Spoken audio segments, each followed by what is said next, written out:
Halloween today feels like a carnival of spectacle. Plastic fangs, polyester capes, and buckets of candy under suburban floodlights. But it was once something stranger, darker, and more sacred. Picture a bonfire-lit ridge thousands of years ago, the last harvest gathered, smoke in the lungs, cattle lowing in the cold, and a night not merely spooky, but cosmologically dangerous. This was no evening for novelty decor. It was for purifying flames, appeasing restless spirits, and preparing a community to cross into winter's shadow. The paradox is stark. A holy night of ancestor rites has become a merch-driven parade of superheroes and skeleton memes. This film follows that transformation step by step, and shows why retrieving the festival's buried heart still matters. First myth bust. Jack-o'-lanterns were not pumpkins in their European birthplace. They were gnarled turnips and mangel-wurzels carved into grimacing guardians. The bright pumpkin is a North American newcomer, its cheery grin speaking to agricultural abundance and later marketing, not early Gaelic cosmology. Second, trick or treat is not a timeless pagan remnant, but a 20th century North American door-to-door custom, attested in print from the 1920s-30s and encouraged by communities as a cure for Halloween vandalism. And those viral ancient rules: never take off your mask, always give candy or be cursed, are patchworks of Victorian folklore, rural custom, and mid-century pulp retold as antiquity. We'll show receipts, timelines for each tradition's first appearance, quotations from early Irish materials and later sermons, municipal notices and 1930s press clippings promoting trick-or-treat as civic duty. The evidence will speak, without losing the mystery that drew people to the firelight in the first place. Sacred fire versus candy aisle isn't a simple before and after. It's a centuries-long negotiation among belief, suppression, reinvention, and commerce. Why recover that story now? Because many of us feel unmoored from season, community, and death itself. Understanding the festival as a night of cleansing, feasting, and communal courage reframes our celebrations. Dressing up was once spiritual camouflage, not a selfie prop. Offerings were invitations to the dead, not sugar as spectacle. Across the next chapters, we'll follow this fire from ritual centers in Ireland to neon pumpkins on Main Street. We'll meet druids and parish priests, reformers and urban planners, candy barons and modern pagans. Each step weighs reverence versus spectacle, intimacy versus industry, fear versus fun. By the end, you'll know where the customs came from and what they can mean again. The bonfire still burns if we choose to tend it. Step across the threshold and begin. Before we leave the bonfires or the plastic skeletons, we need our terms. What do we mean by Halloween? Is it Samhain, the Gaelic hinge of the year's dark half? Is it All Hallows and Hallowtide, the Christian vigil for saints and souls? Or is it the algorithm-friendly spectacle of costumes and decor that now dominates late October? Untangling these names isn't pedantry. It is the project. Call everything Halloween, and centuries of tension flatten into a single brand. The aim isn't to sneer at modern fun, but to remember that words carry memory, and memory is what commerce erodes first. Samhain and Samhain means summer's end. In early texts, it marks a cosmological hinge. The veil thins, ancestors return, hospitality and taboo briefly invert. All Hallows Hallowtide reframes the same days as prayer and remembrance within Christian calendars. Halloween, the Scots-English contraction of All Hallows Even, names the vigil, and then, much later, the modern pop holiday. Each layer reframes what came before without fully erasing it. Saying Halloween is just pagan misleads as much as Halloween is just candy. The stake is our ability to see the layering at all. Here, identity meets spectacle. For those who keep Samhain as a living religious festival, the night honors kin and mortality, a rite of belonging. For the wider culture, it is curated by feeds and trends, decor boards, costume cycles, viral rules. Spectacle has joys, but it breeds amnesia. Strip the night of danger, inversion, and ritual power, and it becomes another shopping season. Memory versus merchandise. Participation versus performance. This series promises receipts, not vibes.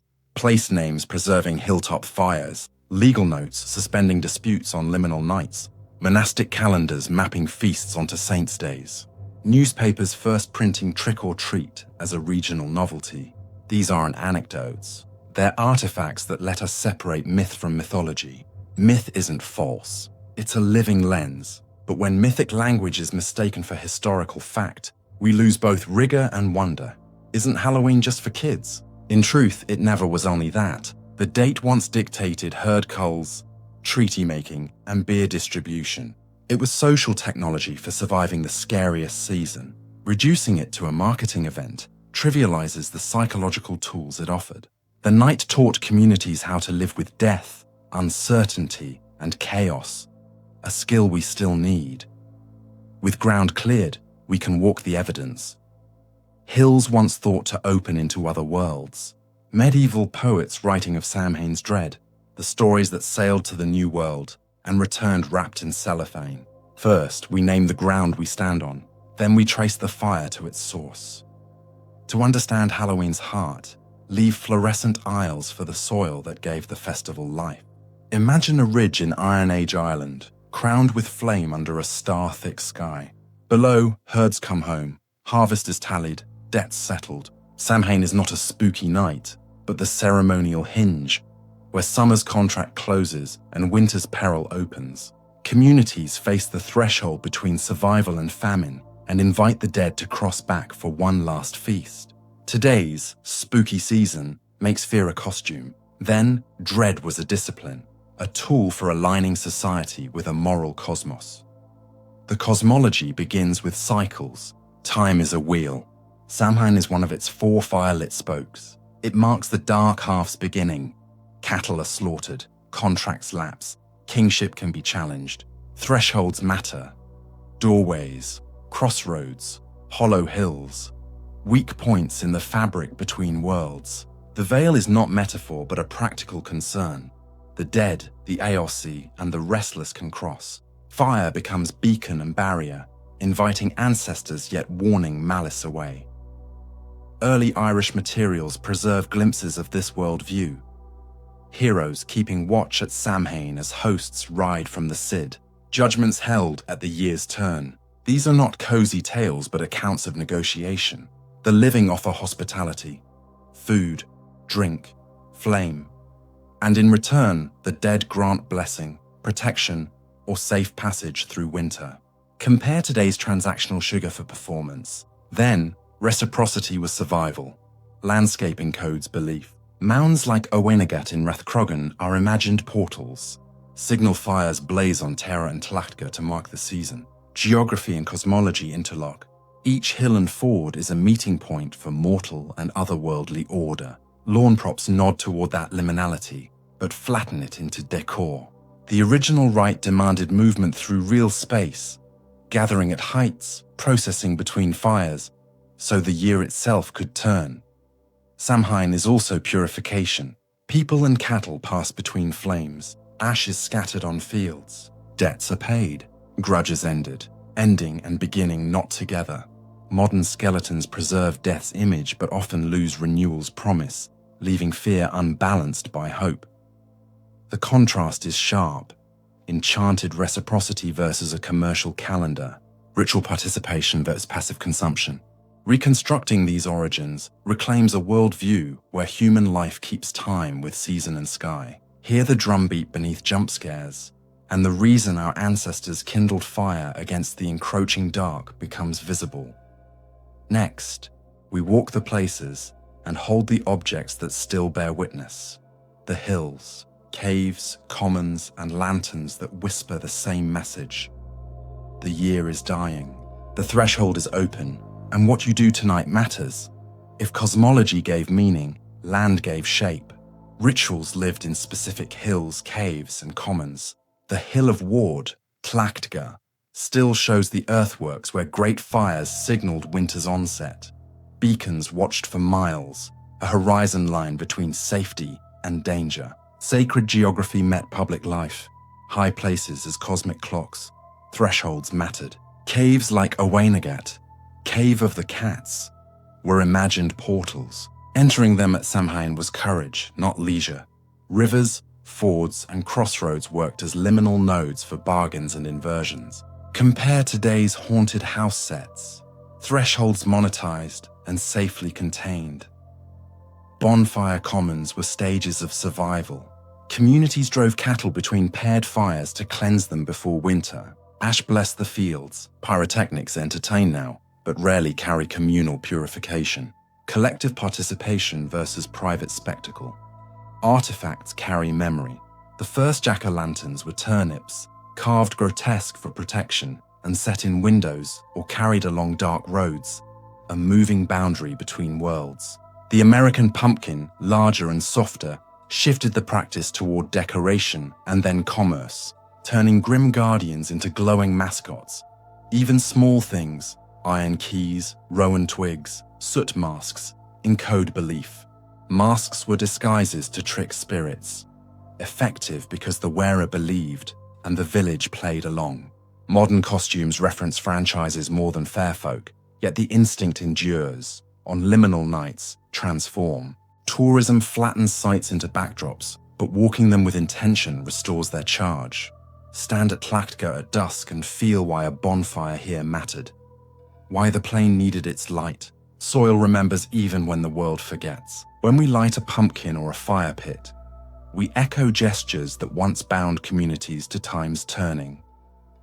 From places and things, we move to the lived practices they anchored. The guising, divinations, offerings, and feasts that brought the festival from commons to hearth.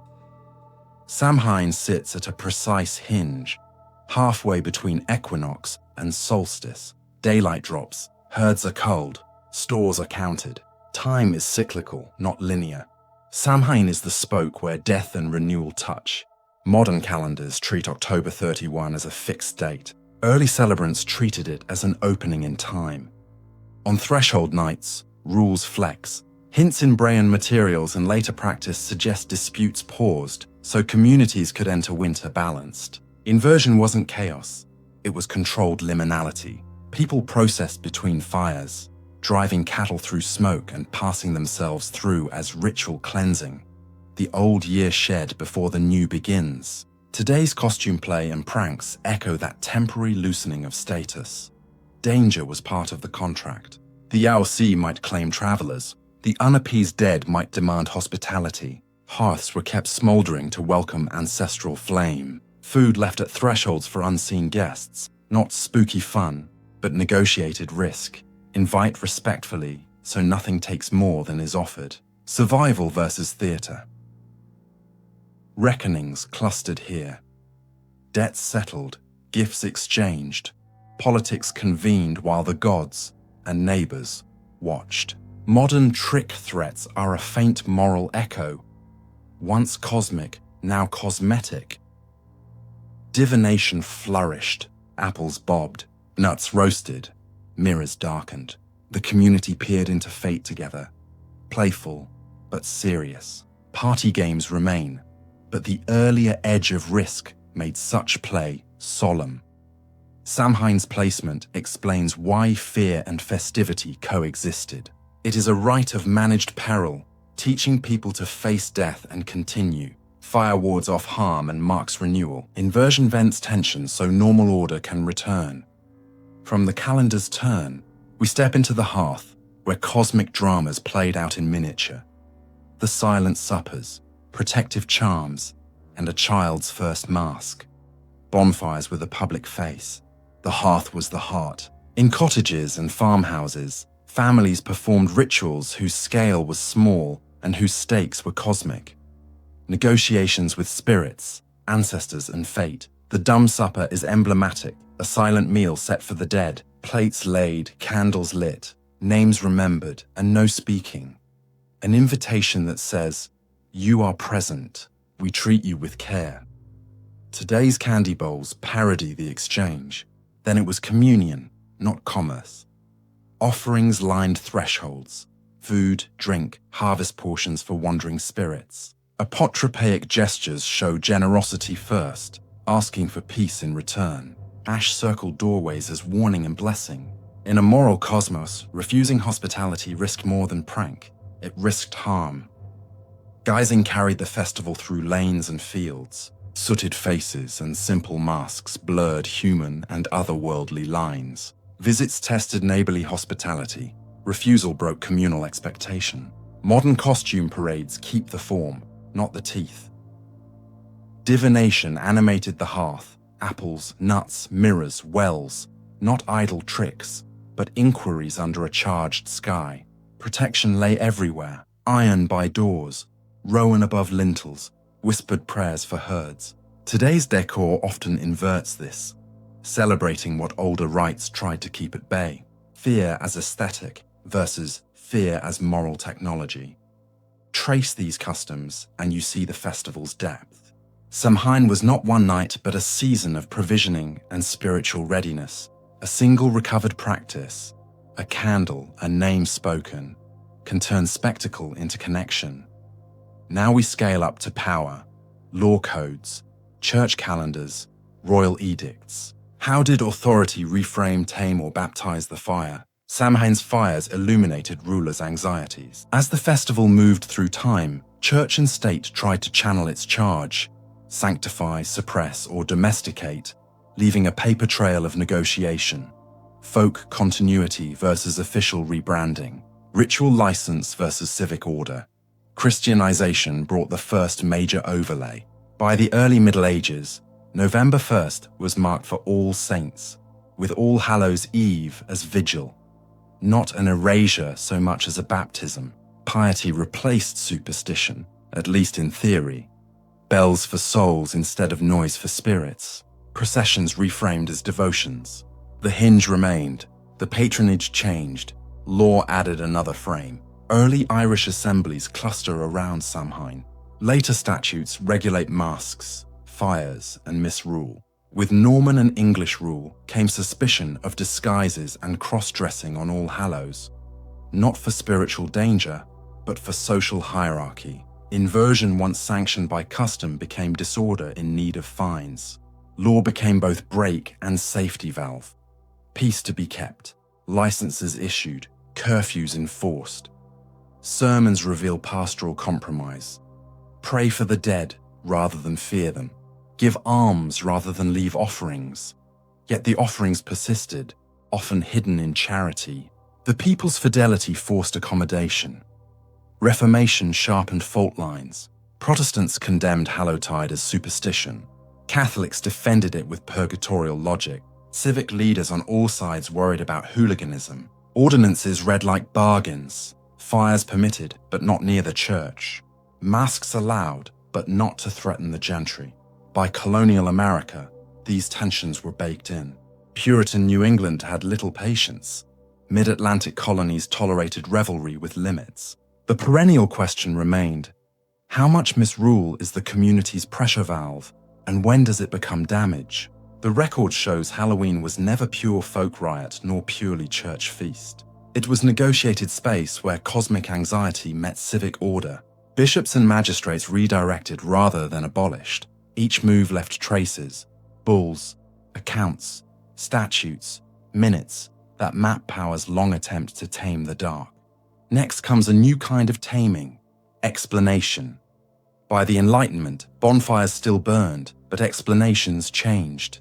Priests sanctified and magistrates policed. Now physicians and scholars demystified. The night became a puzzle, not a portal. Spirits were reclassified as symptoms of body, mind, and crowd. Medical writers attributed apparitions to shadow and drink, melancholic humors, and later to hysteria or dissociation. Rabies outbreaks helped rationalize werewolf lore as disease, not curse. Anthropology filed Samhain under survivals, fascinating relics of pre-scientific thought. Folklorists archived games and tales like museum pieces, wonder preserved at arm's length. There was public utility here. Rational frames calmed crowds, reduced witch hunts, and helped cities manage mischief. Newspapers promoted secular trick-or-treat as a wholesome alternative, turning chaos into civic play. Policy gained, panic waned, but something went missing. Call a vision hallucination and a rite survival, and you strip weight from communal meaning. Fear isn't merely error, it's signal. Explanation delivered health and safety, but could not replace the courage and cohesion ritual once gave. Rational calendars do not warm winter's threshold. Bonfires did. Even so, enchantment proved stubborn. 19th century spiritualism surged even as scientists debunked it. Halloween thrived as hybrid, part civic festivity, part uncanny carnival. The hunger for mystery persisted, masked as entertainment. Grant skepticism its due. Do not sneer. Explanation spared many from harm, but alone it cannot feed the hunger that first lit the hills. The festival's function, holding death close for a night, survived the lecture hall and found new stages. Those new stages were presses and projectors. Next, we watch as authors and studios mint the rules we now take for granted. By the late 19th and early 20th centuries, bishops and beadle had had their say. The next arbiters were printers, party guides, and eventually Hollywood. They minted a modern canon of Halloween rules, ancient in feel, recent in fact, print-led. Victorian papers recast Hallow-Eve games, apple bobbing, nut burning as quaint amusements. Postcards standardized iconography, witches on brooms, black cats grinning gourds. A portable visual vocabulary replaced regional variety. Merchandisers codified aesthetics. Denison's bogey books, 1910s-20s, prescribed orange and black palettes, crepe paper decor, menus, and party scripts. Before that, no single way a Halloween party should look existed. Commerce wrote the codebook. Costumes followed. Rural guising with soot and straw morphed into box disguises by the 1930s. Skeletons, devils, licensed characters. A liminal mask became a branded identity. Homemade transformation versus store-bought self. The big myth bust, trick or treat, often marketed as an ancient Celtic door rite. The phrase appears in North American print in the 1920s-30s, promoted as a remedy for vandalism. A negotiated civic solution hardened into presumed antiquity. That's canon making in real time. Cinema amplified. Halloween, 1978, fused October 31st with a masked killer, even though murder never anchored the traditional night. Anthologies taught that breaking the rules, no candy, no respect, invites doom. Fear moved from balanced peril to inevitable violence. Folk variability ossified into plot points. Media globalized the package. It's the Great Pumpkin, Charlie Brown, exported pumpkin patch vigil abroad. Retailers fed back imagery into product cycles. Flexibility collapsed into recognizability. Media's alchemy wasn't wholly destructive. It kept the night alive in cities and suburbs, and sparked curiosity that leads some viewers back to older roots. But the cost is narrowing. When a pumpkin becomes mandatory, a turnip becomes unthinkable. When trick-or-treat is ancient, history of negotiation vanishes. The answer isn't purism, it's clarity. See the inventions, choose what to keep, adapt, or retire. With canon minted and sold, we follow it across oceans, migration, suburbs, branding, and watch neighborly obligation replace spiritual reciprocity. Modern Halloween rides on migration and markets. Irish and Scottish communities carried Samhain and Hallowtide across the Atlantic, where memory met urban life. In dense neighborhoods, sacred offerings became neighborly exchanges, still edged with fear, increasingly communal. Spiritual reciprocity versus social obligation. Newspapers fueled the shift, lamenting mischief night damage and promoting organized parties and treat giving to purchase peace. Doorbell economics was born, sweets for quiet streets, not appeasing the dead, but redirecting the living. Post-war suburbs supercharged the pattern. Safe streets and tidy lots made door-to-door ritual effortless. Candy makers rolled out fun-size bars and seasonal wrappers. Retailers stretched the season, turning a hinge night into a marketing month. Cyclical ritual yielded to quarterly scheduling. Urban legends did the rest. Highly publicized and exceedingly rare, poisoned candy scares in the 1970s steered families towards sealed, branded treats and away from homemade offerings. entrenching commerce as guardian of safety. Fear shifted from spirits to neighbors, trust recalibrated. American pop culture exported the kit worldwide. Pumpkins and trick-or-treat took root in countries with no Samhain tradition, often as youth party seasons. The diaspora looped back. Emigrant custom returned to its homelands in American gloss.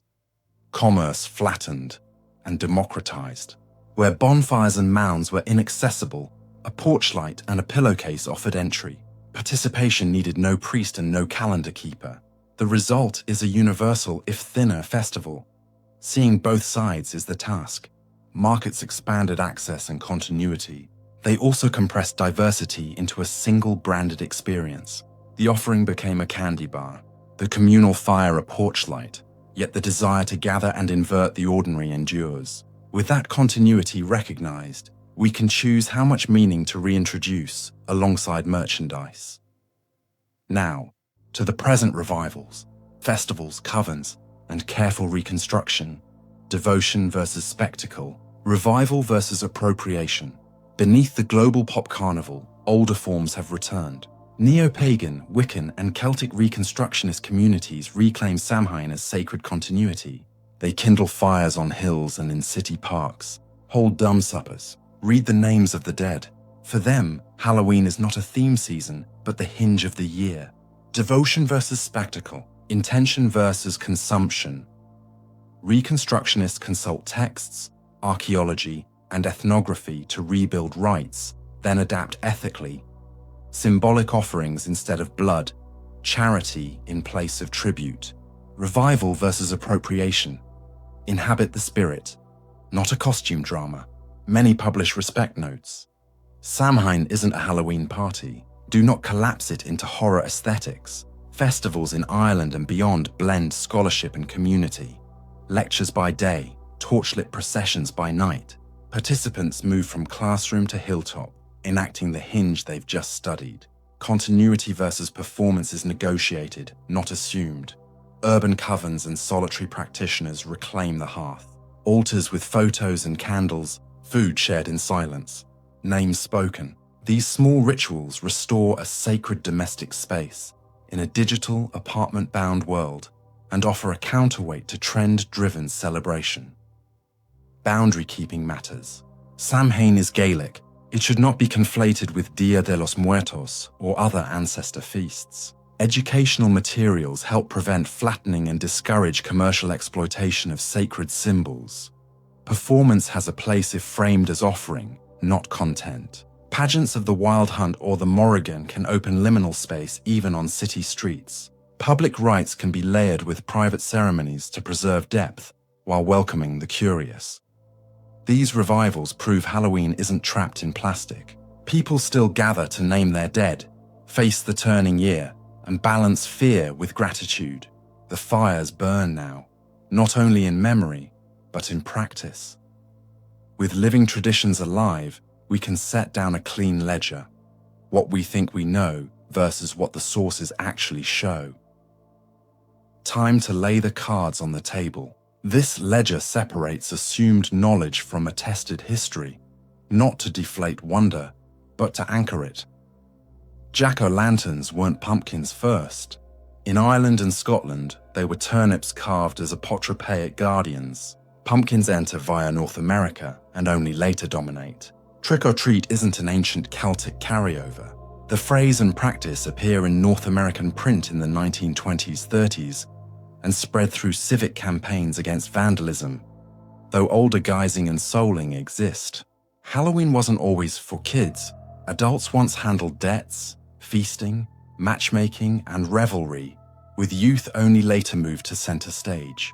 Full moons and werewolf lore are a Hollywood overlay. The festival's timing is solar, not lunar, and many Halloweens pass without a full moon. And Halloween isn't unitary, it's a patchwork. Gaelic Samhain, Christian Hallowtide, English misrule, Irish guising, American civic bargaining, and global media. These corrections expand, not flatten, the story. They reveal a palimpsest written by monks, magistrates, migrants, advertisers, and filmmakers. The rules we inherit were chosen, we can choose again.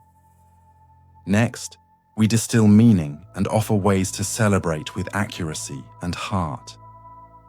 Gather the threads: bonfires, bands, branding, and living right. And a pattern appears. Halloween is where fear and wonder dance. Its power is paradox, death-haunted and life-affirming, playful and serious, both ancient and new. Each generation stands at this threshold and decides what to carry. Fear is not a flaw, it is one of the festival's gifts. Samhain taught communities to face the long dark honestly, to reconcile with one another, and to proceed with courage. Wonder counters it. Firelight, disguise, possibility. Modern spectacle can unbalance the pair, but the kernel remains. To celebrate with integrity today, make deliberate choices. Honor the dead, set a plate, light a candle, or speak a name. Invite community, a porch light, a shared procession, a neighbor's story. Recover a touch of ritual risk, a divination game, a moment of silence before the revelry, a blessing over the threshold. Keep distinctions. Do not collapse different ancestor feasts into one spooky season. Respect living traditions. Recovering intention doesn't cancel fun. It lets laughter and candy sit beside memory and firelight so the night becomes more than display. In doing so, we stand with those who watched hills blaze and mark the turning with reverence and joy. Now, we close the loop with a simple invitation and a gentle next step. We began with a paradox. Sacred fire turned to plastic, pumpkins, and walked hills, laws, pamphlets, films, candy aisles, and living rites to see what endures. Halloween isn't broken, but it isn't automatic. Left to spectacle, it hollows out. Tended with care, it carries memory, courage, and delight.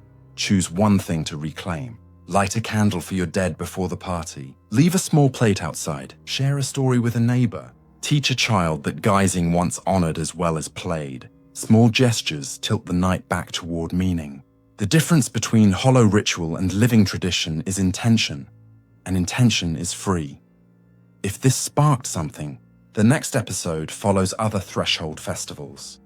Why liminal nights around the world help communities face fear and belong. For deeper study, grab the source's PDF and the newsletter link below. Maps, timelines, quotations, and further reading. No merch push, just more story and receipts. The bonfire is yours now. Keep it burning. In your home, your memory, your street. And let the year turn with intention,